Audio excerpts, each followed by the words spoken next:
Hello students, आज हम देखेंगे दोष धातु मल मूलम ही सदा देहस्य इस सिद्धांत का अगला पार्ट। हमने पिछले लेक्चर में ये शुरू किया था सिद्धांत और उसका पहला पार्ट देखा था, दोष तक हम लोग पहुंच गए थे। आई होप कि आप लोगों ने पिछला लेक्चर देखा, उसको स्टडी किया, उसके श्लोक याद किए और जो छोटा सा होमवर्क हमने दिया था उसको भी आपने कंप्लीट किया होगा। कर लिया करें, जिस वक्त हम लोग वीडियो ख़त्म करते हैं उसी वक्त आप लोग श्लोक याद किया करें और थोड़ा सा उसको रिवीजन कर लेंगे ना तो वो बहुत अच्छे से श्लोक याद हो जाते हैं, फिर वो कभी भूलते नहीं हैं और थोड़ा से वक्त में हो जाते हैं। तो अब हम लोग आगे का पार्ट देखेंगे। दोष धातु मल मूलम ही सदा देहस्य का मीनिंग हमने देखा था कि दोष धातु मल ये हमारे शरीर के मूल हैं। ठीक उसी तरह जिस तरह पेड़ की जड़ जो है उसकी मूल होती है, उसके जीवित रहने के लिए बेहद ज़रूरी होती है या रिस्पॉन्सिबल होती है जीवित रहने के लिए पेड़ के, ठीक उसी तरह शरीर जीवित रहने के लिए दोष धातु मल ये रिस्पॉन्सिबल है। ये इसका मीनिंग है। हमने देखा था दोष कौन से हैं, त्रिदोष है, वात पित्त कफ और उसकी व्युत्पत्ति, उसका कार्य, ये सब हमने देखा था। अब हम नेक्स्ट पार्ट देखेंगे धातु। ठीक है, धातु शब्द की व्युत्पत्ति किस तरह से हुई है। धारणा धातवः, इसका मतलब ये है जो धारण करता है वो धातु है। ठीक है, तो शरीर का धारण करने वाले जो भी बॉडी टिश्यूज़ है इनको आयुर्वेद में धातु कहते हैं। ठीक है, बॉडी टिश्यूज़ हम कह सकते हैं जो शरीर का धारण करते हैं। धातु कितने हैं? 7 हैं। ठीक है, और ये 7 धातु कौन से हैं? रस अश्रुक मांस समेत अस्थि मज्जा शुक्रानी धातवः। रस अश्रुक मतलब रक्त, रस रक्त मांस मेद अस्थि मज्जा शुक्रानी धातवः। रस रक्त मांस मेद अस्थि मज्जा और शुक्र, ये 7 धातु है। ये 7 धातु शॉर्ट में हम लोग थोड़ा सा उनका इंट्रो देखेंगे।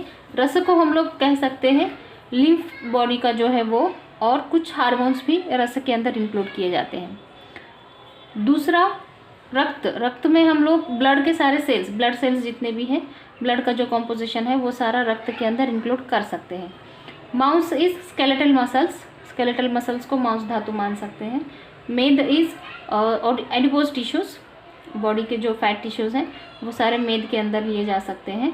अस्थि, अस्थिज स्केलेटल बोन्स, ऑशियस टिश्यूज़ जिसको कह सकते हैं। मज्जा, मज्जा में 2 पार्ट लिए जाते हैं। एक नर्वस सिस्टम के जो सेल्स हैं वो भी मज्जा के अंदर लिए जाते हैं और दूसरा बोन मैरो। ठीक है, और शुक्र इज सीमेन एंड ओम, इन दोनों को शुक्र कहा जा सकता है। ये हम एक सुपीरियर आइडिया आपको दे रहे हैं कि ये शुक्र या ये मज्जा, ये अस्थि हो सकता है। हम लोग कभी भी आयुर्वेद सीखते वक्त एलोपैथी से फेस टू फेस कंपैरिजन नहीं कर सकते कि ये एलोपैथी में जो है वो आयुर्वेद में ये है, ऐसे नहीं होता। जब हम रस कह रहे हैं तो लिम्फ और हार्मोन्स जो है उनके अंदर एक सुपीरियरली हम लोग उसको इंक्लूड कर रहे हैं।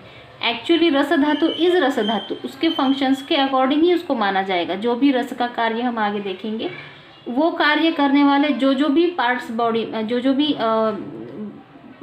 धातु शरीर के अंदर है उसको रस माना जाएगा। जो भी कुछ है, केमिकल है, जो भी है उसको रस धातु माना जाएगा। ठीक है, मांस धातु का कार्य जो बताया गया है वो करने वाला जो कुछ भी बॉडी के अंदर है उसको मांस धातु माना जाएगा।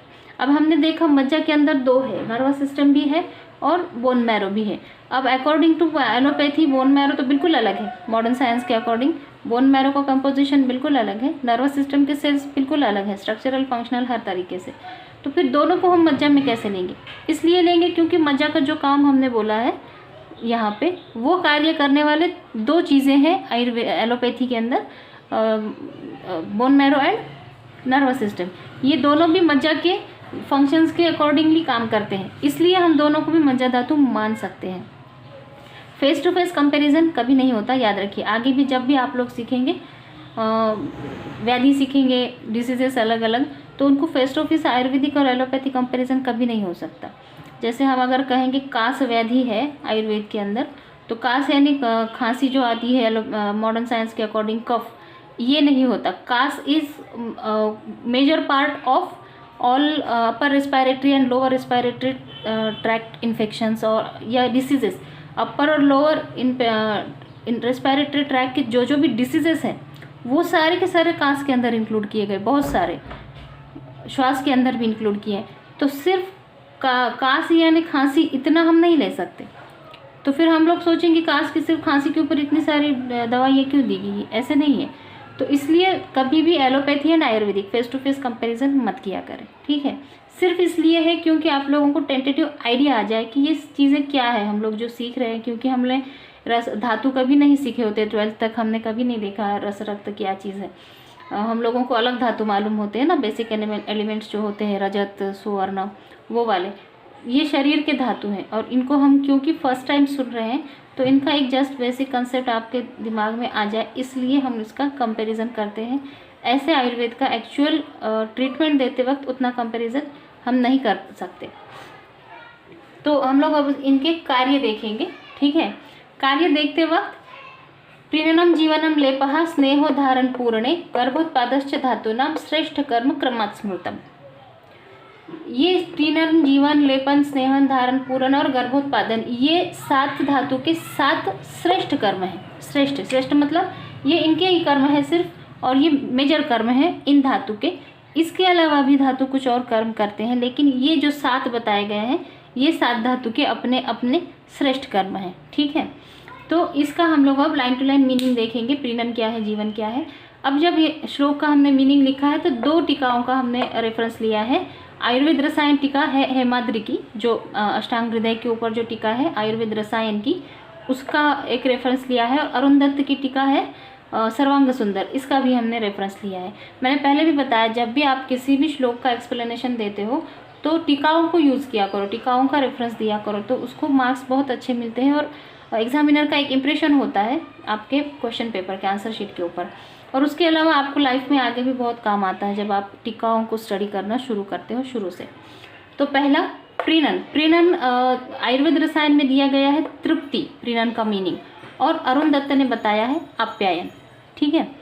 तो प्रीणन का तृप्ति और आप्यायन का क्या मतलब हुआ, तो सिंपली ये तृप्त करते हैं, ठीक है, तर रखते हैं बॉडी को, जिस तरह से हम कह सकते हैं मॉइस्चर से भरपूर और हाइड्रेटेड बॉडी जिसको कहेंगे ना, उसको हाइड्रेटेड बॉडी को मॉइस्चराइज्ड और हाइड्रेटेड रखने का काम जो है रस धातु का है। अब रस जो चीज़ें हैं बॉडी को लिक्विड फॉर्म में है और बॉडी को तृप्त रखते हैं वो सारी की सारी चीज़ें रस धातु हैं, ठीक है।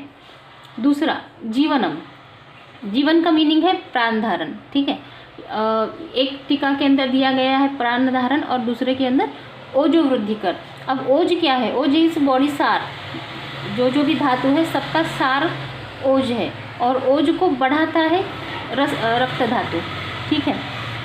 ओज हम आगे और डिटेल में देखने वाले हैं। जैसे उसमें एक एग्जांपल दिया गया है, जैसे फूलों का अर्क ढूंढ के लाती है, चूस के लाती है मधुमक्खियाँ, और उससे फिर शहद बनता है सार के तौर पे। उसी तरह से बॉडी का सार है ओज, ठीक है, जो हमें जीवित रहने के लिए बहुत ज़रूरी होता है। तो इसलिए रक्त धातु जो है ओज को भी वृद्धि करता है और प्राण का धारण करता है, बहुत ज़रूरी है।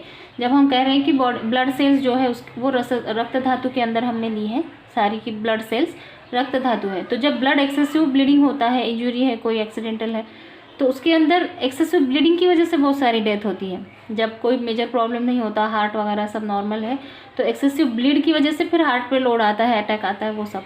तो इस तरह से रक्त धातु जो है ब्लड प्राण के धारण के लिए बहुत ज़रूरी होता है। तो ये कार्य है रक्त धातु का जीवनम, ठीक है। तीसरा है लेप, वित्ते मृत्तिकेव मांसस्य उपलिप्तानि अस्थिनि चेष्टाम शमनो। लेप कार्य है मांस धातु का, ठीक है, मांस धातु लेपन करता है। सिंपल इसका मीनिंग है कि ऊपर से लेयर फॉर्म होता है, जिस तरह से हम फेस पैक वगैरह लगाते हैं उस तरह से लेपन करना। तो ये लेपन करता है मांस धातु।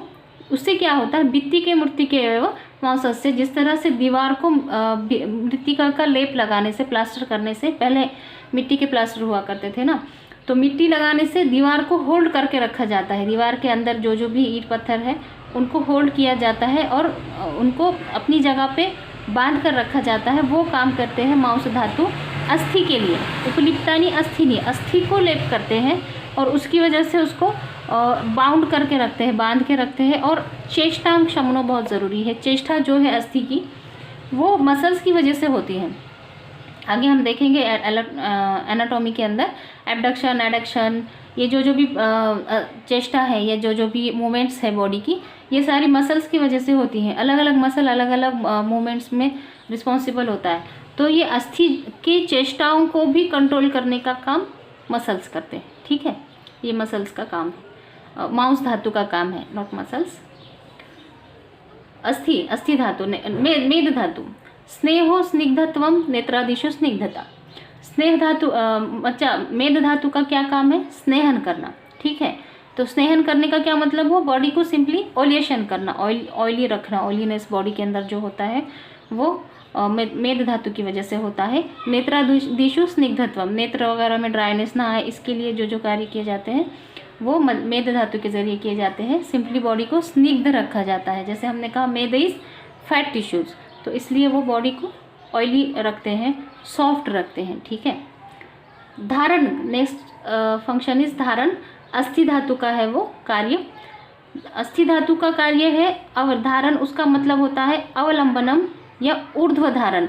अब ये धारण और प्राण धारण, जीवनम का मतलब हमने क्या देखा? प्राण धारण। रक्त धातु का जो कर्म है जीवनम, उसका मीनिंग हमने देखा प्राण धारण। और अभी यहाँ फिर से अस्थि धातु का आया धारण। तो ये कौन सा धारण है? ये ऊर्ध्व धारण है। बॉडी को ऊर्ध्व दिशा में, या सिंपली हम कह सकते हैं उसको शेप देने का काम, बॉडी को शेप देने का काम जो है या ऊर्ध्व रखने का काम जो है वो अस्थि धातु का है, ठीक है। नेक्स्ट इज पूरण। अस्थि पूरण, स्नेहन अस्थना।